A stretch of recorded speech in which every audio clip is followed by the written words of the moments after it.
2040க்கு பிறகு தற்போதுள்ள இயந்திர அறிவுலகம் செயலிழந்துவிடும். அதே மாதிரி 2040 பிறகு இயற்கையோடு இணைந்த மனித வாழ்க்கையில் ஆரம்பித்துவிடும். அப்போ அங்கே மக்கள் ஊர் ஊராக கிராமம் கிராமமாக வசிப்பார்கள். ஏற்றத்தாழ்வுகள் இருக்காது. அனைவருடைய இருப்பிடம் எல்லாம் ஒரு பொது உடைமை நடைமுறையை பின்பற்றி தான் வாழ வேண்டும். அப்படி வாழும்போது அங்கே விதிமுறைகள்லாம் இருக்குது. இப்படித்தான் வாழ வேண்டும் என விதிமுறைகள் இருக்கிறது. அப்படித்தான் வாழ வேண்டும். அப்படி இருக்கும்போது என்ன பண்ணணுன்னா, ஒரு மாதத்தில் ஒரு நாள் மட்டும் ஒரு 24 மணி நேரம் தொடர்ந்து மௌன விரதம் இருக்கணும். ஏன்னா இப்போ என்னென்னா, என்னால் பேசாமல் இருக்க முடியாது, மக்களால் பேசாமல் இருக்க முடியாது அப்படிங்கிறாங்கள. அது அப்படி கிடையாது. பேசாமலும் இருக்க முடியும், ஆனால் பேசாமலே இருக்கக்கூடாது. வாழ்நாள் முழுவதும் பேசாமலே இருக்கக்கூடாது. ஆனால் பேசாமல் இருக்க என்னால் முடியும், என்னால் பேசாமலே இருக்க முடியாது அப்படின்னு நிறைய பேர் நினச்சிட்ருக்காங்க. பேசாமலும் இருக்க முடியும், இருக்கணும். அப்போ தான் நம்ம பேசாமலே நம்மளால் இருக்க முடியும். அப்புறம் நாம் எதுக்கு கெட்ட வார்த்தை பேசணும்? கெட்ட வார்த்தை ஏன் பேசுகிறாங்கன்னா, பேசாமல் இருக்க முடியல, அதனால தான் கெட்ட வார்த்தை பேசுகிறாங்க. பேசுவதற்கு அடிமையாகி விட்டார்கள். பேசாமலே நம்மளால் இருக்க முடியும் அப்படின்னா நாம் எதுக்கு கெட்ட வார்த்தை பேசணும்? அப்போ பேசாமல் இருப்பதுங்கிறது ஒரு உண்ணா நோன்பு போன்றது. உண்ணா நோன்பு என்பது, இப்போ உண்ணா நோன்பு இருக்கிறவர்கள் உடலுக்கு நோயை தருகிற உணவுகளை சாப்பிட மாட்டாங்க. ஏன்னா என்னால் சாப்பிடாமலே இருக்க முடியும். ஒரு நாள் இல்லை, 2 நாள் இல்லை, 5 நாள் கூட சாப்பிடாமல் இருக்க முடியும். அப்படி இருக்கும்போது நான் எதுக்கு எனது உடலுக்கு நோயை தருகிற உணவுகளை நான் சாப்பிடணும்? அப்போ யார் சாப்பிடுவாங்க? உடம்புக்கு நோயை தருகிற உணவுகளை யார் சாப்பிடுவாங்கன்னா, அடிமைகள் தான் சாப்பிடுவாங்க. சாப்பாட்டு அடிமைகள் தான் சாப்பிடுவாங்க. சாப்பாட்டு பண்டாரங்கள், சாப்பாட்டுக்கு அடிமையானவர்கள் தான் மலிவான உணவுகளை சாப்பிடுவாங்க. அப்போது நல்ல உண்ணா நோன்பு இருக்க தெரிஞ்சவங்க, என்னால் 5 நாள் கூட பட்னியாக கிடக்க முடியும் அப்படின்னா, என்னால் 2 நாள் பட்னியாக கிடக்க முடியும், 3 நாள் கூட நான் வெறும் தண்ணியை மட்டுமே குடிச்சிட்ருப்பேன், 2 நாள் நான் தண்ணி குடிக்காமல் கூட இருப்பேன். அப்படி இருக்க தெரிஞ்சேன்னா நான் எப்படி எனது உடலுக்கு தீங்கு ஏற்படுத்துகிற, நோய்களை ஏற்படுத்துகிற உணவுகளை நான் சாப்பிடுவேன்? அப்படி சாப்பிட வேண்டிய அவசியம் என்ன? அது பலவீனமானவர்கள் செய்கிறது. யாரால் சாப்பிடாமல் இருக்க முடியாதோ அவங்க தான் உடலுக்கு தீங்கு விளைவிக்கிற, நோய்களை ஏற்படுத்துகிற உணவுகளை சாப்பிடுவதற்கு அடிமையாக கிடப்பாங்க. அடிமைத்தனம் அது.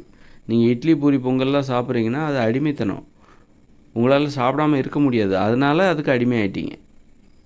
அப்போ அதனால் என்னால் 2-3 நாள் பட்னியாகவே கிடக்க முடியும். அப்படி இருக்கும்போது, அந்த அளவுக்கு எனக்கு மன உறுதி இருக்கும்போது, நான் எதுக்கு தீங்கான உணவுகளை சாப்பிடணும்?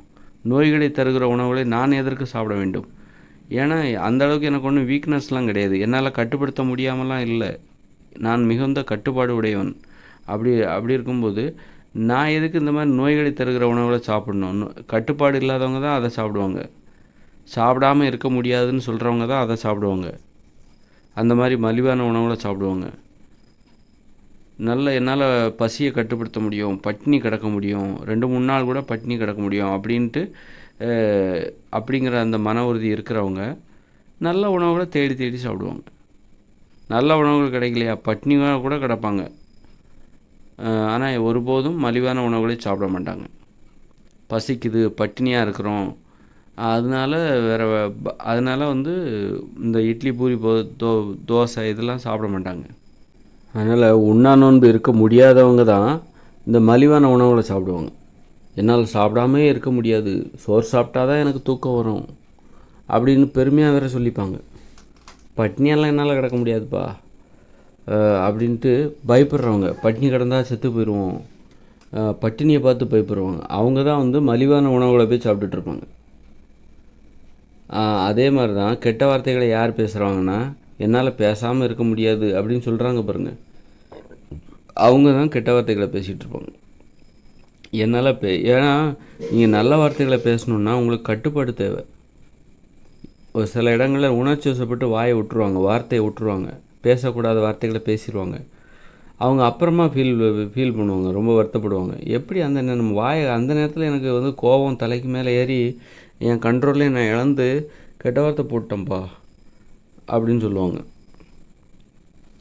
மனம் புண்படுற மாதிரி பேசிடுவாங்க, மற்றவங்க மனம் புண்படுற மாதிரி பேசிடுவாங்க. அப்போ அந்த நேரத்தில் ஏன் அதை பேசினேன், ரொம்ப குற்ற உணர்ச்சி வந்துடும். பேச தெரியாமல் பேசி பிறருடைய மனம் புண்படுற மாதிரி பேசி ஒரு குற்ற உணர்ச்சி வந்துடும். ஏன் அப்படி பேசுகிறோம்? நமக்கு இன்னும் விவரம் தெரியலையே, திரும்ப திரும்ப இது மாதிரி தப்பு நடக்குது அப்புறம் அவர் முகத்தை பார்க்கவே கஷ்டமாக இருக்கும். யாரை பற்றி பேசணுமோ, யாருடைய மனம் புண்படுகிற மாதிரி நம்ம பேசணுமோ அப்போ அவங்கள பார்க்கும்போதே நமக்கு கஷ்டமாக இருக்கும். அதனால் பேசுகிறதுல நம்ம நிதானமாக பேசணும், மற்றவங்க மனம் புண்படாமல் பேசணும். அப்படின்னா பேசாமல் இருக்க முதல்ல பழகணும்.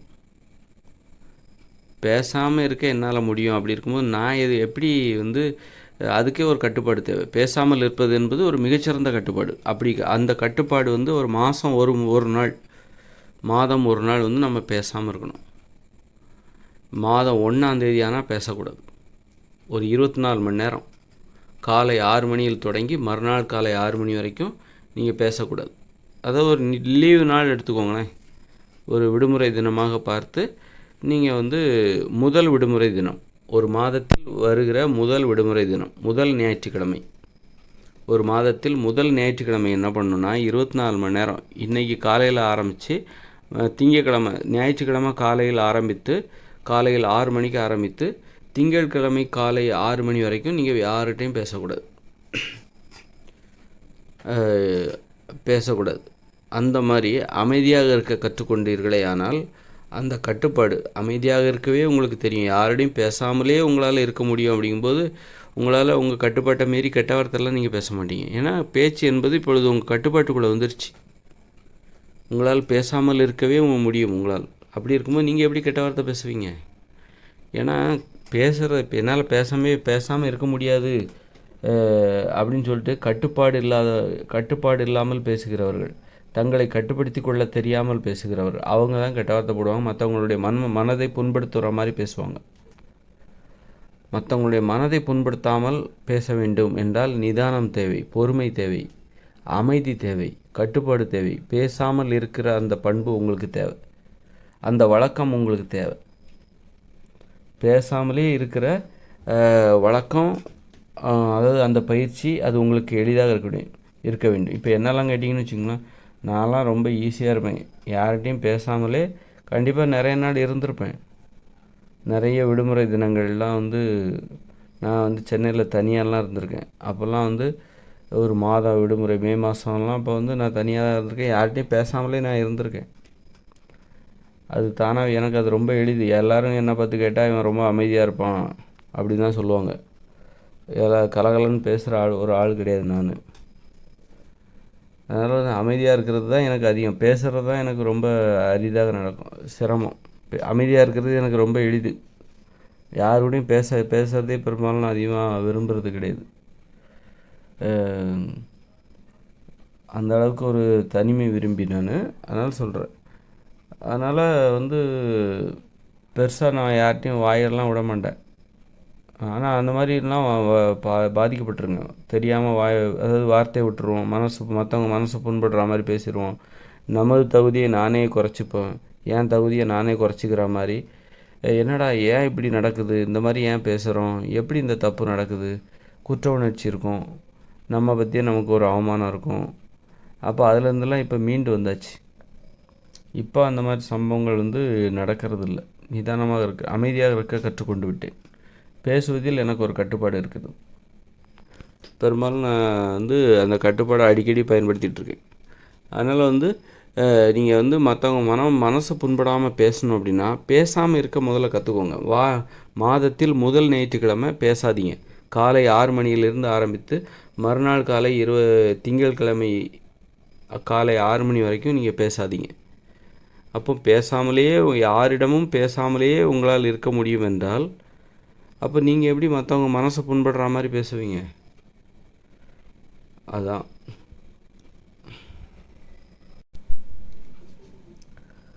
நீங்கள் கெட்ட வார்த்தையும் கூட பேச மாட்டீங்க. ஏன்னா உங்களால் பேசாமலே இருக்க முடியும் ஒரு நாள் ஃபுல்லாக.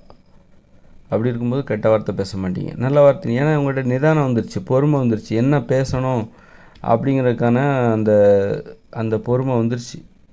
பேசாமலே உங்களால் இருக்க முடியும். அப்படி இருக்கும்போது அது மாதிரி நீங்கள் பட்டினி கிடக்க முடியும் என்னால். அப்படி இருக்கும்போது நான் சாப்பிடாமலே 5 நாள் இருப்பேன். நான் எதுக்கு திருடணும்? என்னால் சாப்பிடாமலே நான் 5 நாள் இருப்பேன், 5 நாள் இருந்திருக்கேன், தண்ணி மட்டுமே குடிச்சிட்டு இருந்திருக்கேன், தண்ணி குடிக்காமல் ஒரு 2 நாள் இருந்திருக்கேன் அப்படின்னா நான் எதுக்கு மற்றவங்க என் சாப்பாட்டுக்காக நான் மற்றவங்ககிட்ட எதுக்கு திருடணும்? அந்த உண்ணா நோன்பு இருக்குல்ல, அது வந்து கெட்ட குணங்களை அகற்றும். அது மாதிரி வந்து உண்ணா நோன்பு, பேசாமல் இருக்கிற அந்த பண்பு, இதெல்லாம் வந்து நம்மிடம் உள்ள கெட்ட குணங்களை நம்மிடமிருந்து நீக்கிவிடும். அதனால் வந்து இது ரொம்ப அற்புதமான ஒரு இது. பேசாமல் இருக்கிற அந்த வழக்கம் மாதத்தில் முதல் ஞாயிற்றுக்கிழமை காலை 6 மணிலேருந்து மறுநாள் திங்கக்கிழமை காலை 6 மணி வரைக்கும் இதை நம்ம கடைபிடிக்கணும். கடைபிடிச்சு பாருங்கள், ரொம்ப அற்புதமான. யாராவது மற்றவங்க மனசு புண்படுற மாதிரி வார்த்தையை விட்டுறீங்க, பேச தெரியாமல் பேசுகிறேன், என்ன பண்ணுறேன்னே தெரில, என் மேலே நிறைய குற்றச்சாட்டு இருக்குது, குற்ற உணர்ச்சியாக இருக்கிறது அப்படின்னு வருத்தப்படுறவங்க, அதுலேருந்து மீளணுன்னா ஃபஸ்ட்டு நீங்கள் என்ன பண்ணால் மாதம் ஒரு நாள் பேசாமலே இருங்க. தொடர்ந்து 24 மணி நேரம் யாருக்கிட்டையும் பேசாதீங்க, ஃபோனில் கூட பேசாதீங்க. அப்படி பேசாமல் இருந்துட்டிங்கன்னா, அப்படி ஒரு பழக்கம் உங்கள்கிட்ட வந்துருச்சுன்னா உங்களுடைய சிந்தனை, பேச்சு, செயல், வாழ்க்கை எல்லாமே மாறி போயிடும். அதுமாதிரி உண்ணாவிரதம் இருக்கவும் பழகிக்கோங்க அடிக்கடி. அது வந்து மலிவான உணவுகளிலிருந்து உங்களை விடுவித்து விடும். தரமான உணவுகளை உண்பதற்கு உங்களை ஊக்கப்படுத்தும், தயார்படுத்தும், மேம்படுத்தும். இப்போ இயற்கையோடு இணைந்த மனித வாழ்க்கை 2040 பிறகு வருதில்ல, பொது உடைமையை நடைமுறையை அடிப்படையாக கொண்டு இயங்குகிற இயற்கையோடு இணைந்த மனித வாழ்க்கை 2040 பிறகு அங்கு வாழ்கிற மக்கள் இந்த மாதிரி மாதத்தில் ஒரு நாள், அது ஞாயிற்றுக்கிழமைன்னு அவசியம் கிடையாது, ஏதாவது ஒரு நாள் மாதத்தில் 1ஆம் தேதி ஆனால் அமைதியிலிருந்து ஆரம்பிக்கிறது. அவங்க பேச மாட்டாங்க 24 மணி நேரம். 1ஆம் தேதி காலையில் 6 மணியிலிருந்து 2ஆம் தேதி காலை 6 மணியிலிருந்து, அது எந்த கிழமையாக இருந்தாலும் சரி, யாரும் யாரிடமும் பேச மாட்டார்கள். ஏன்னா நீங்கள் பேசாமல் இருக்கணும்னா உங்களுக்கு ஒரு ஒத்துழைப்பு தேவை. ஒரு ஊரே ஒரு முயற்சி, இப்போ யார்கிட்டையும் பேசக்கூடாதுன்னு முயற்சி எடுக்கும்போது அந்த இது நல்லாயிருக்கும். இப்போது நான் வந்து இந்த இயற்கையோடு இணைந்த மனித வாழ்க்கையில் நான் வடிவமைச்சிருக்கேன். அங்கே உள்ள விதிமுறைகளை நான் வந்து இப்படி இருக்கணும், அப்படி இருக்கணும்னு சொல்லிட்டு நான் தீர்மானிக்கிறேன். ரொம்ப சுவாரஸ்யமாக இருக்கும். அந்த வாழ்க்கையை வாழ்கிறதே ரொம்ப சுவாரஸ்யமாக இருக்கும். இயற்கையோடு இணைந்த மனித வாழ்க்கை இருக்குல்ல, அது அங்கே வாழ்கிற வாழ்க்கை முறையே ரொம்ப சுவாரஸ்யமாக இருக்கும். சுவாரஸ்யமான விதிமுறைகளை நான் வச்சுருக்கேன். அது தேவையாகப்படுகிறது. அப்படின்னா எப்படி பாருங்கள், மாதத்தில் 1ஆம் தேதி, அது எந்த கிழமையாக இருந்தாலும் சரி, நீங்கள் அன்னைக்கு அந்த ஊரில் இருக்கிற யாருமே காலை 6 மணிலேருந்து மறுநாள் காலை 2ஆம் தேதி காலை 6 மணி வரைக்கும் யாரும் யாரிடம் பேச மாட்டாங்க. இது வந்து பேசாமல் இருக்கக்கூடிய அந்த நோன்பு, அந்த விரதம், பேசா விரதம். இது வந்து மாதத்தில் ஒரு நாள் முழுக்க, ஒரு நாள் இது அங்கே உள்ள மக்கள் எல்லாருமே கடைபிடிப்பாங்க. அப்போ அது எளிதாக இருக்கும். இப்போ நீங்கள் மட்டுமே கடைபிடிக்கிறீங்க அப்படின்னா அது ரொம்ப சிரமமாக இருக்கும். நான் இன்னும் பேசக்கூடாது, பேசாமல் விரதத்தில் இருக்கேன் அப்படின்னு சொல்லிட்டு நீங்கள் ஒவ்வொருத்தருக்கும் புரிய வைக்கணும். அவங்க இப்போ கேள்வி கேட்டு நீங்கள் பதில் சொல்லலை அப்படின்னா அது ஒரு அவமரியாதை, அது வந்து ஒரு மரியாதை குறைவாக அவர்கள் எடுத்துக்கொள்வார்கள். இப்படி நிறைய பிரச்சனை இருக்குது. அதனால் இந்த அப்போ எல்லாருமே இந்த முயற்சியில் ஒரு சட்டமே போடலாம். இந்த நாட்டில் சட்டமே போடலாம். மக்கள் வந்து இப்படியெல்லாம் மகிழ்ச்சியாக வாழ வைக்கணும், இப்படியெல்லாம் ஒரு விதிமுறையை போடலாம். 1ஆம் தேதி ஆனால் அல்லது முதல் ஞாயிற்றுக்கிழமை ஆனால் மக்கள் ஞாயிற்றுக்கிழமை காலையில் ஆரம்பித்து மறுநாள் காலை 6 மணி வரைக்கும் யாரும் யார்கிட்ட பேசாதீங்க அப்படின்னு ஒரு சட்டமே போட்டு மக்களை வழி நடத்த வேண்டும். அப்போ எல்லாருமே அந்த முயற்சியில் ஈடுபடும்போது அந்த முயற்சியை கடைபிடிப்பது எளிதாக இருக்கும். எல்லாருமே கடைபிடிக்கலை, அவங்கவுங்க விருப்பப்பட்டால் நீ இருந்துக்கோப்பா, அது உன் விருப்பம் அப்படின்னு சொல்லி விட்டுன்னு வச்சுக்கோங்க, அதை கடைபிடிக்கிறது நமக்கு ரொம்ப கஷ்டம். அதனால தான் வந்து உனக்கு விருப்பம் இருந்தால் நீ குடிச்சிக்கோ, தண்ணி அடிச்சிக்கோ, டாஸ்மார்க் எதுக்கு மூடன்னு சொல்கிற, உனக்கு விருப்பம் இல்லையா நீ குடிக்காம இரு அப்படின்னு சொல்கிறது எவ்வளோ தவறோ அது முதல்ல இங்கே இருக்கவே கூடாது. டாஸ்மார்க்குங்கிறது இங்கே இருக்கவே கூடாது.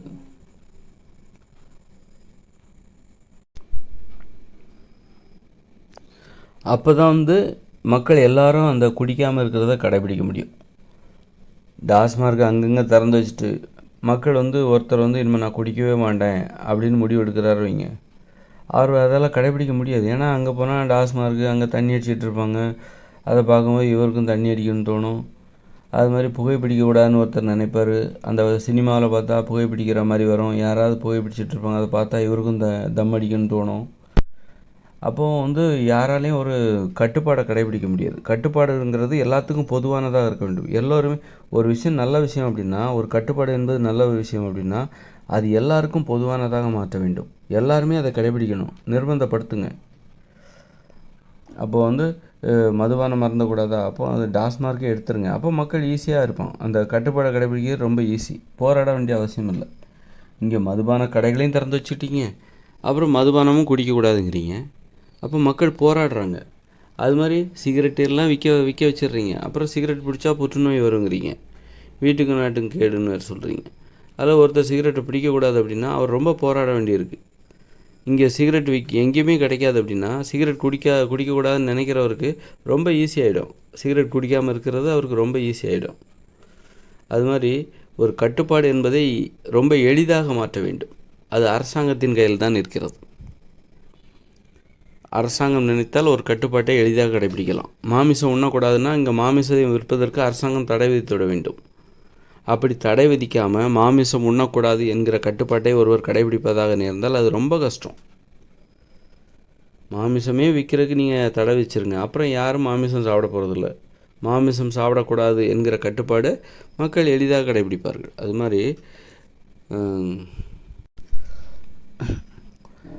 மாதிரி மாதத்தில் ஒரு நாள் ஞாயிற்றுக்கிழமை யாரும் யாரிடமும் ஒரு 24 மணி நேரம் தொடர்ந்து பேசக்கூடாது அப்படின்னா அதை ஒரு சட்டமாக இயற்றி அனைவரையும் கடைபிடிக்க நிர்பந்திக்க வேண்டும். அப்போ தான் அந்த கட்டுப்பாட்டை எளிதாக கடைபிடிக்க முடியும்.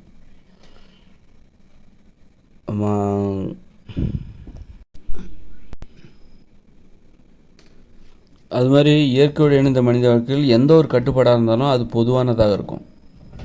இந்த மாதிரி மாதத்தில் ஒரு நாள் யாரும் யாரோடையும் பேசக்கூடாது, எல்லாருமே அதற்கு ஒத்துழைப்பளிப்பார்கள். எல்லாருமே ஒரே கட்டுப்பாடாக கடைபிடிக்கிறாங்க. சுவாரஸ்யமாக இருக்குல்ல, அந்த மனித வாழ்க்கை என்பது சுவாரஸ்யமாக இருக்குல்ல.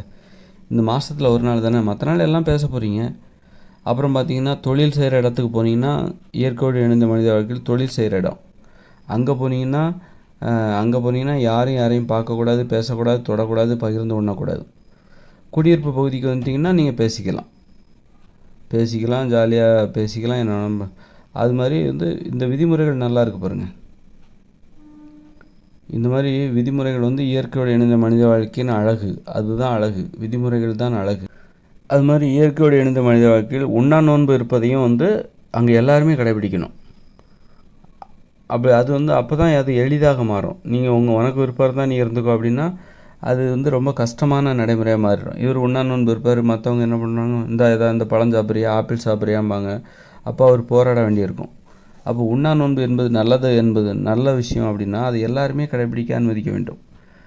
அப்போ அங்கே என்ன மாதிரியான உண்ணாவிரதம் அங்கே கடைபிடிக்கப்படுகிறது, எங்கே இயற்கையோடு இணைந்த மனித வாழ்க்கையில் என்ன மாதிரியான உண்ணாவிரதம் கடைபிடிக்கப்படுகிறது என்றால்,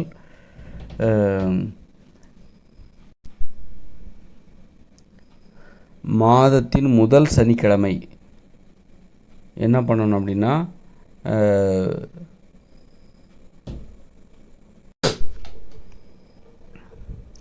திட உணவுகளை உண்ணக்கூடாது. மாதத்தின் முதல் சனிக்கிழமை திட உணவுகளை மட்டும் உண்ணக்கூடாது. திரவ உணவுகளை உண்ணலாம். மோர், பால், இந்த மாதிரி உணவுகளை உண்ணலாம். பழச்சாறு இதெல்லாம் சாப்பிடலாம். திட உணவுகளை மட்டும் சாப்பிடக்கூடாது. மாதத்தில் முதல் சனிக்கிழமை தொடர்ந்து 24 மணி நேரம், சனிக்கிழமை காலை 6 மணிக்கு ஆரம்பித்து ஞாயிற்றுக்கிழமை காலை 6 மணி வரைக்கும். அப்புறம் அடுத்த 2வது சனிக்கிழமை என்ன பண்ணணும் அப்படின்னா, திரவ உணவுகளையும் உண்ணக்கூடாது. தண்ணி குடிச்சிக்கலாம். இந்த மோர், பால், தயிர், பழ ஜூஸ் இதையும் சாப்பிடக்கூடாது. திட உணவுகளையும் சாப்பிடக்கூடாது. 2வது சனிக்கிழமை திட உணவையும் சாப்பிடக்கூடாது. இந்த பழ ஜூஸு, மோர், பால், தேன் இந்த மாதிரி உணவுகளையும் சாப்பிடக்கூடாது. வெறுமனே தண்ணி மட்டும் குடிச்சிக்கலாம் 2வது சனிக்கிழமை. 3வது சனிக்கிழமை திட உணவும் சாப்பிடக்கூடாது, திரவ உணவும் சாப்பிடக்கூடாது, தண்ணியும் குடிக்கக்கூடாது. தொடர்ந்து 24 மணி நேரம் பட்னியாக கிடக்கணும். இது 3வது சனிக்கிழமை. 4வது சனிக்கிழமை எந்த கட்டுப்பாடும் கிடையாது. நீங்கள் என்ன வேணாலும் வழக்கம் போல் சாப்பிட்டுக்கலாம். வழக்கம் போல் சாப்பிட்டுக்கலாம். வழக்கம் போல் நீங்கள் என்ன சாப்பிடுவீங்களோ அதே மாதிரி 4வது சனிக்கிழமை லீவு, அந்த உண்ணா நோன்புக்கு லீவு விட்டுற வேண்டியதுதான். சில மாதத்தில் 5வது சனிக்கிழமை கூட வரும். 5வது சனிக்கிழமையும் விடுமுறை தான். முதல் 3 சனிக்கிழமையும் நோன்பு உண்ணா நோன்பு. அது வந்து படிப்படியாக முதல் சனிக்கிழமை நீங்கள் திட உணவு மட்டும் சாப்பிடக்கூடாது. 2வது சனிக்கிழமை திட உணவும் சாப்பிடக்கூடாது, திர உணவும் சாப்பிடக்கூடாது, தண்ணி மட்டும் குடிச்சிக்கலாம். 3வது சனிக்கிழமை திட உணவுகளையும் சாப்பிடக்கூடாது, திர உணவுகளையும் சாப்பிடக்கூடாது, தண்ணியும் குடிச்சிக்கூடாது. இது 3வது சனிக்கிழமை பின்பற்ற வேண்டிய விதிமுறை. அப்போது 4வது சனிக்கிழமை உண்ணா நோன்பு கடைபிடிக்கிற அந்த நடைமுறைக்கு விடுமுறை விட்டுற வேண்டியதான். இந்த மாதிரி நடைமுறை மனித வாழ்க்கையை சுவாரஸ்யப்படுத்தும். இது ரொம்ப கஷ்டமானது தான். ஆனால் எல்லாருமே அதை செய்யும்போது அது ஈஸியாக இருக்கும். அங்கே உள்ள வாழ்க்கை முறையை நல்லா மேம்பட்டதாக மாற்றும். அது மாதிரி இயற்கையோடு இணைந்த மனித வாழ்க்கையில் வாழ்வதே ரொம்ப அற்புதமான அனுபவத்தை தரும். நாம் ஒரு அறிவுபூர்வமான வாழ்க்கையை வாழ்ந்து கொண்டிருக்கிறோம் என்கிற உணர்வை அது தரும். சுவாரஸ்யமாக இருக்கும். அந்த விதிமுறைகள்ங்கிறது ரொம்ப அர்த்தமுள்ளதாகவும் சுவாரஸ்யமானதாக இருக்கும். மாதம் ஒரு நாள் பேசாமல் இருந்தால்தான் பேசாமலும் தன்னால் இருக்க முடியும், மக்களால் இருக்க முடியும் என்பது அங்கு தெரியும் மக்களுக்கு. பேசாமல் இருக்கிற வழக்கமே இல்லை, எப்போதும் பேசிக்கிட்டு தான் இருக்காங்க அப்படின்னா உடனே என்ன நினச்சிப்பாங்கன்னா, மனித உயிர்களால் பேசாமல் இருக்கவே முடியாது அப்படின்னு நினச்சிப்பாங்க. நம்மளால் பேசாமல் இருக்க முடியாது அப்படின்னு சொல்லிட்டு ஒவ்வொருத்தரும் தங்களை பற்றி நினச்சிருப்பாங்க. பேசாமலும் இருக்க முடியும் அப்படிங்கிறத எப்படி தெரிஞ்சுப்பாங்க அப்படின்னா, ஒரு சட்டத்தை போட்டு ஒரு விதிமுறையை வகுத்து மாதத்தில் முதல் ஞாயிற்றுக்கிழமை காலை 6 மணிலேருந்து ஆரம்பித்து மறுநாள் காலை 6 மணி வரைக்கும் பேசவே கூடாது, அப்படி ஒரு கட்டுப்பாடை எல்லாருமே கடைபிடிச்சாகணும். அப்படி இருக்கும்போது மக்களுக்கு இன்னொரு விஷயம் தெரிய வரும், நம்மளால் பேசாமலும் இருக்க முடியும் அப்படிங்கிற அந்த விஷயம் அவங்களுக்கு தெரிய வரும். அவங்கள பற்றியே புதிதாக தெரிந்து கொள்வார்கள். பேசாமலும் நம்மால் இருக்க முடியும். அது மாதிரி உண்ணாவிரதம் முதல் சனிக்கிழமை திட உணவுகளை தவிர்த்து விட வேண்டும். திட உணவுகளை சாப்பிடலாம், தண்ணி குடிக்கலாம். அப்புறம் 2வது சனிக்கிழமை திட உணவுகளையும் சாப்பிடக்கூடாது, திர உணவுகளையும் சாப்பிடக்கூடாது, தண்ணி மட்டும் குடிச்சிக்கலாம். 3வது சனிக்கிழமை தண்ணியும் குடிக்கக்கூடாது. வெறும் 24 மணி நேரம் தொடர்ந்து இருக்கும்போது நம்மளால் உண்ணாவிரதம் இருக்க முடியும் என்கிற உண்மையை மக்கள் தெரிந்து கொள்வார்கள். அதுக்கு முன்னாடி வரைக்கும் என்ன நினச்சிப்பாங்க, நம்மளால் சாப்பிடாமல் இருக்க முடியாதுப்பா அப்படின்னு நினைக்கிறவங்க இருப்பாங்க. இந்த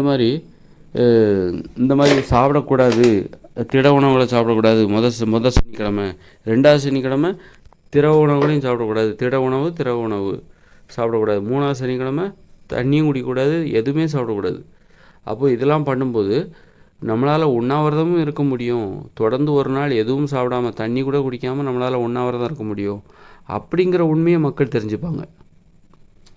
நம்மளை பற்றி நமக்கே தெரியாத உண்மைகள் இதெல்லாம்.